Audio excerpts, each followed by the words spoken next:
everybody. We're back.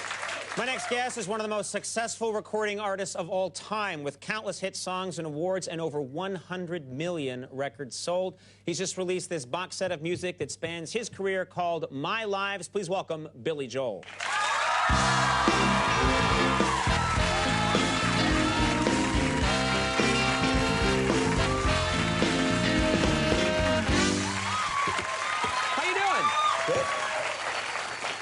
Thanks very much for being here. You know, first of all, this is an amazing collection of your work, and I was looking through it today, and you see so many songs that you know instantly.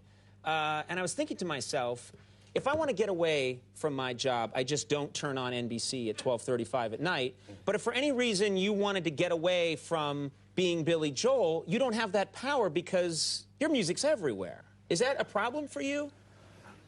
It has been. Yeah. Like, I mean, literally, I can't think of I don't think there's a jukebox in this country that you could walk into in a bar that doesn't have a Billy Joel tune.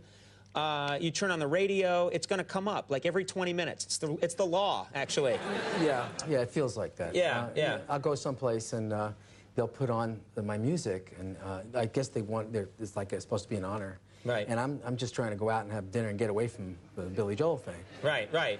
So you'll actually walk into a restaurant, you just want to chill out and have a good time, and they're like, hey, and then they go and they start playing your music right to your face.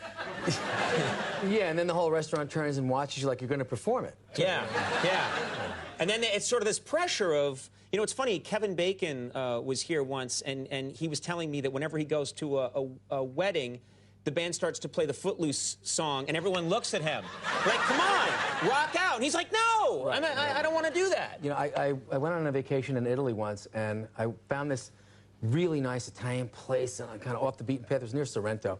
And it just looked right. Looked like the food here is going to be great. We walk in, and they're playing. They had an old gramophone that's playing 78s, and they're playing opera at this point. So the smell was great, the look was great, and this is going to be great. Right. And all of a sudden, one of the waiters recognizes me, and you hear, and you hear, "Don't go changing." I was like, no.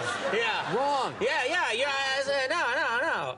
What's funny, another question I had was, okay, you've been playing some of these songs for a very long time, and they must just have been like warning to grooves in your brain. Do you ever, when you're playing one of your songs at a big concert, does your mind start to drift? I've read that, you know, some of the great sort of pop icons, their minds drift a little bit when they're playing one of their famous tunes. Yeah, well, Just the Way You Are is a song we played for a long time, and I kind of get bored with doing it. Right. So when we were on stage, I haven't eaten before a show. You can't eat before a show. You can't have a full stomach. You got to be hungry up there. You know, hungry and a little lean and mean and kind of angry, and so you can do all that stuff. And I'm thinking, you know, like as we get about halfway through the show, I'm starving.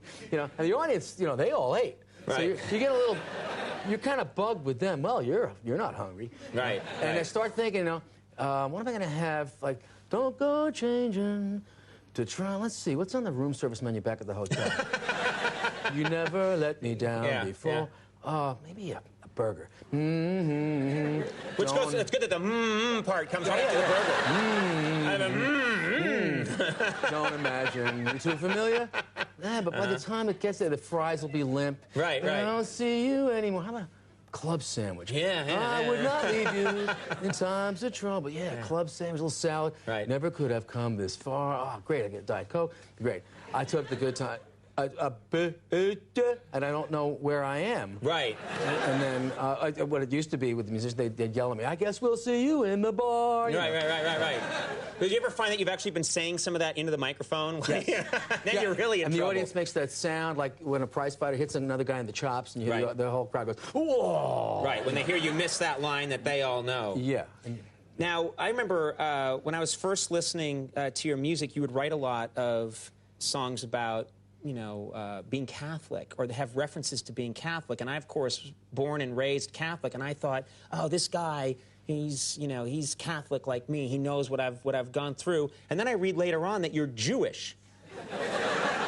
No problem with that. But I was a little surprised, like, what the hell's going on, you know? I'm not out singing, you know, the Jewish songs. What's going on? I never actually said I was Catholic. I think I said, you Catholic girls. That should have been a dead giveaway. But my family's Jewish. You're right. I didn't listen that carefully. That's the problem. It slips by people. Yeah. My family's Jewish. All my friends are Italian, Catholic, and every girl who ever broke my heart was Irish. So that's what I am. Right, right. So did you were you how familiar with the Catholic religion? You know, did you go to church? I actually I didn't have Jewish religious training. I hung out with my friends, and on Sunday everybody went to mass. Right. So I thought, well, that's what you did. I'm a little kid. I'll go with my friends, and we go to this place, and there's a guy hanging there, and then they're giving out food at the end, you know. I'm gonna get a cookie while I'm here. It was all very, you know, kind of scary and mystical. Right. And then so that's what I did. I went to mass, and I went to confession. My friend said, you got to go to confession. Oh, is that what you do? You go to confession. So I go in there, and you say... Wait, you went into the confessional. Yeah. You're hanging out with your friends, and you're like, hey, that looks like fun. I'm going to go in there and see what's going on. Well, I said, where are you going? What's this confession thing? And they said, you got to go here. And this is when I found out I wasn't Catholic. Right. I went to confession, and I made up all this stuff. I felt up my sister. I stole money from my grandmother. So you're just making stuff up. I'm just winging it. Right, right. And, you know, I hit my mother. And I hit my mother. Yeah. I wanted to see how much you could push this thing. Right, right. So, and they said, okay, you get 15 acts of contrition and 5 Hail Marys and 17. Yeah. And I was like, good deal. I mean, so I can go out and do this all again and come back. And they wipe the books clean. Yeah. Yeah. And I said, this is great. And he goes, are you a member of this parish? I said, well, I go here. And he goes, oh, were you baptized? I said, no, I don't think I was. And he chased me out of the confessional booth. I guess I'm not a Catholic. He chased you down. I had the opposite experience, which is I grew up around, most of my friends were Jewish growing up. I got invited to all their bar mitzvahs and everything, and so I went to mostly bar mitzvahs and things like that. So there was like a 5-year period of my life where I thought I was Jewish. So I think it's good. I think confusion's a good thing. I think it makes you ecumenical. Yeah, I don't know what that means, but it's the key to world peace, clearly. Well, this is a real treat for us. My Lives, of course, is in stores now, and you got to get it. And I bet it makes a great Christmas gift. Well, it makes a good poster.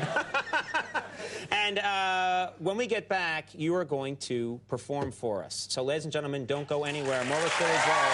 I'll be right back.